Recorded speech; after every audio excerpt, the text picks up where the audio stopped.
Everyone, मेरे पास बहुत सारे कमेंट आ रहे थे जो हाउसवाइफ्स हैं, जो मैरिड गर्ल्स हैं, उनके कि आप कैसे मैनेज करती हो study with your baby and second thing is time table क्या है आपका, टाइम मैनेज कैसे करते हो। तो इन सारे सवालों का इस वीडियो में मैं आपको जवाब देने वाली हूँ। पहली बात यह है कि अगर आप ससुराल में हैं तो ये सोच के चलिए कि आपको काम करना ही है, उसके बाद ही आपको पढ़ना है। तो अगर आपको काम करके पढ़ना है, देखिए फ्रस्ट्रेट रहेंगे तो आप टाइम मैनेज नहीं कर पाएंगे। जैसे कि कुछ लोग ये सोच लेते हैं कि हम पढ़ रहे हैं तो हम पढ़ रहे हैं, सामने वाले को देखना चाहिए मैं पढ़ रही हूँ, मैं तैयारी कर रही हूँ तो वो मेरी हेल्प करे। नहीं करेगा कोई हेल्प, ससुराल में ना कोई करता है। बहुत ज्यादा अच्छे लोग होते हैं, जैसे कि मेरी फैमिली है तो हेल्प हो जाती है। तो मैं आपको बताऊं, ससुराल वाले हेल्प नहीं करते हैं। अगर आपको पढ़ने के लिए ये कहा जा रहा है कि हाँ आप पढ़ सकते हो, तो ये भी आपके लिए बिग अचीवमेंट है। तो इसको मैनेज करते हुए आप कैसे पढ़ें मैं बताती हूँ। जैसे आपको काम करना है तो सुबह आप एक गोल सेट कर लो कि इतने टाइम से इतने टाइम तक मुझे काम करना है। जितना फास्ट हो सकता है उतना जल्दी मुझे काम करना है, ठीक है। उसके अलावा जब आप जगते हो सुबह, तो सुबह जल्दी जग के आपको 1 घंटा निकालना है अपना स्टडी के लिए। उस टाइम पे आपको कोई रील स्क्रॉल नहीं करनी, मोबाइल नहीं देखना है, सिर्फ आपको पढ़ना है। जैसे मैं सुबह पढ़ती हूँ, सुबह जैसे मैं जग जाती हूँ, तो अभी मेरा रूटीन खराब हो गया था सर्दियों में, लेकिन वैसे जब मैं पढ़ती हूँ सुबह तो मेरा बेटा जग जाता है। मैं रील स्क्रॉल नहीं करती हूँ। मुझे लगता है कि ये बहुत ज़्यादा बिग अचीवमेंट है मेरे लिए कि मैं बहुत ज़्यादा रील नहीं देखती हूँ। दूसरी चीज़ ये है कि जब मैं सुबह उठती हूँ और जब मैं पढ़ती हूँ तब मेरा बेटा जग जाता है या परेशान करता है या उसको दूध चाहिए होता है, तो मैं क्या करती हूँ, उसको अपने गोद में बिठाती हूँ, लेटाती हूँ, आराम से वो गोद में थोड़ा सा थपकी देती हूँ, वो सो जाता है। उसके बाद में गोद में ही लेके उसको मैं पढ़ती रहती हूँ। थोड़ा मुझको रिलैक्स लेना होता है तो अपने पैर के नीचे अपना पिलो रख लेती हूँ, तो उसको भी आराम मिल जाता है और आराम से मैं पढ़ती रहती हूँ। तो 1 घंटा 2 घंटा आप सुबह निकाल सकते हैं जो मैरिड है वो। उसके बाद में आप अपने घर का काम कीजिए। बहुत ज़्यादा काम है तो मुझे लगता है 11 बजे तक हो जाएगा। अगर 11 बजे तक नहीं होता है तो आप 12 बजे तक कर लीजिए। दूसरा क्वेश्चन इसी काम के बीच में आता है कि हमारे यहाँ नाश्ता अलग होता है, उसके बाद में खाना अलग होता है।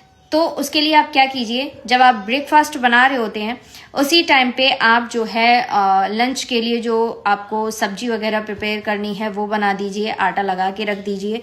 उसके बाद में अगर आपके घर में गरम रोटी ही खाते हैं तो आप उस तरीके से मैनेज कीजिए।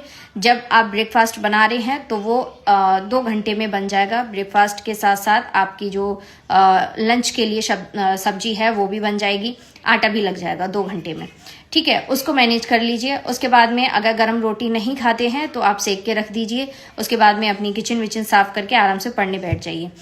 जब मेरी ननद नहीं थी तब मैं यही करती थी, और मेरे यहाँ पे ऐसा कोई रूल नहीं है कि ब्रेकफास्ट बनाना है उसके बाद खाना बनाना है। डायरेक्ट खाना बनाती हूँ मैं और उसके बाद में 10 बजे तक 11 बजे तक जो भी काम होता है फिनिश कर लेती हूँ, क्योंकि छोटा बाबू है मेरा तो उसको नहलाने में, उसका थोड़ा सा काम करने में थोड़ा टाइम चला जाता है। उसके बाद में अगर 12 बजे भी आप फ्री हो जाते हैं तो 12 बजे से लेके शाम को 5 बजे तक आपके पास 5 घंटे हैं।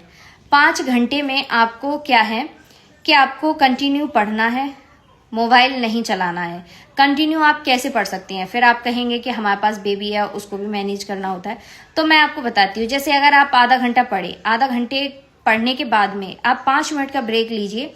5 मिनट के ब्रेक में आपको जो भी अपने बच्चे के लिए करना है, दूध देना है उसको या और भी चीजें हैं वो करनी है तो उसको कर दीजिए। अगर उसने आधे घंटे में या 1 घंटे में आपको डिस्टर्ब कर दिया जो कि आपका ब्रेक का टाइम नहीं था, तो उसमें आप देखिए आपका कितना टाइम चला गया है। उसके बाद आपका जो ब्रेक टाइम है उसको आप उसमें आपको ब्रेक नहीं लेना, उसमें आपको कंटिन्यू पढ़ना है, क्योंकि आप ब्रेक पहले ही ले चुके हो।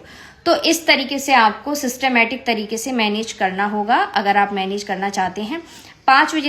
5 बजे से अगर आप खाना बनाना स्टार्ट करेंगे शाम का, तो मुझे लगता है कि 8 बजे तक आपका, कितनी भी बड़ी फैमिली हो, 8 बजे तक आपका खाना बन जाएगा। और मुझे लगता है 8 बजे तक खा भी लेंगे। नहीं भी खा पाएंगे तो 9 बजे तक अगर खा लेते हैं तो 9 बजे तक खाना खत्म हो गया उनका, ठीक है। अगर 5 बजे से नहीं बनाना चाह रहे हैं आप तो 5 से 6 का आप रेस्ट ले लीजिए।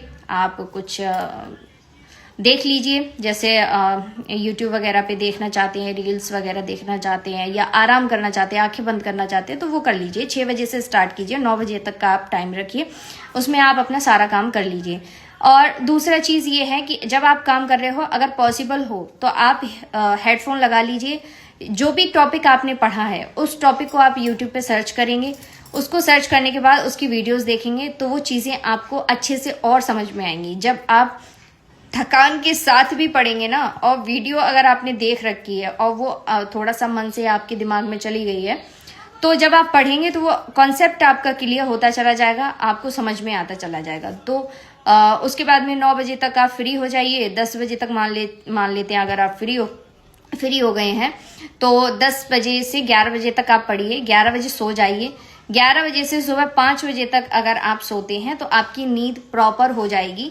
उसके बाद में आपको दिन में सोने की कोई भी ज़रूरत नहीं है। अगर आप 11 बजे से सोते हैं सुबह 5 बजे तक, क्योंकि मैं दिन में नहीं सोती हूँ, मेरा टाइमिंग यही है 11 बजे से लेके 5 बजे तक। अगर मैं 12 बजे सो रही हूँ, 1 बजे सो रही हूँ, तो फिर उधर मेरा टाइम जो है ज़्यादा हो जाता है। जैसे अभी मैं रात में पढ़ रही थी, 1 बजे तक पढ़ रही थी, 12 बजे तक पढ़ रही थी, तो उधर मैं ऐसे 6 बजे, 6:30 बजे, 7 बजे ऐसे जग रही थी। तो उस तरीके से आप मैनेज कर सकते हैं। लेकिन मैनेज आपको करना है, मैं सिर्फ आपको बता सकती हूँ, आपको ही मैनेज करना है। आपका रूटीन क्या है, आपका दिनचर्या क्या, मतलब दिनचर्या वही रूटीन आपका जो फैमिली का जो रूटीन है वो मैं कहना चाह रही थी कि वो क्या है, वो आपको पता है, तो उस हिसाब से आप मैनेज कर लीजिए। मैंने एक मोटा मोटा आइडिया दे दिया है आपको, तो इस तरीके से आप मैनेज कर सकते हैं। अगर आपका छोटा बेबी है और उसके साथ आप मैनेज नहीं कर पा रहे हो, तो मैं आपको बताती हूँ, आप 1 घंटे से स्टार्ट करो। 1 घंटा पढ़ो, दूसरे दिन आप 1.5 घंटा पढ़ो, तीसरे दिन आप 2 घंटा पढ़ो। धीरे धीरे धीरे धीरे अगर आप टाइम बढ़ाते जाएंगे, आप टाइम मैनेज करना भी सीख जाएंगे। मैंने भी ऐसे ही स्टार्ट किया था, तब मेरा बेटा 1 साल से थोड़ा सा ऊपर का था सॉरी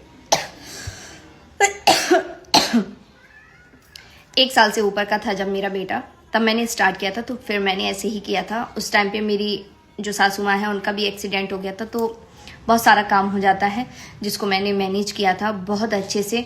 और उस टाइम पे मैं स्टार्टिंग में मैंने 1-2 घंटे निकाले, फिर मैं 10 घंटे पढ़ने लगी थी।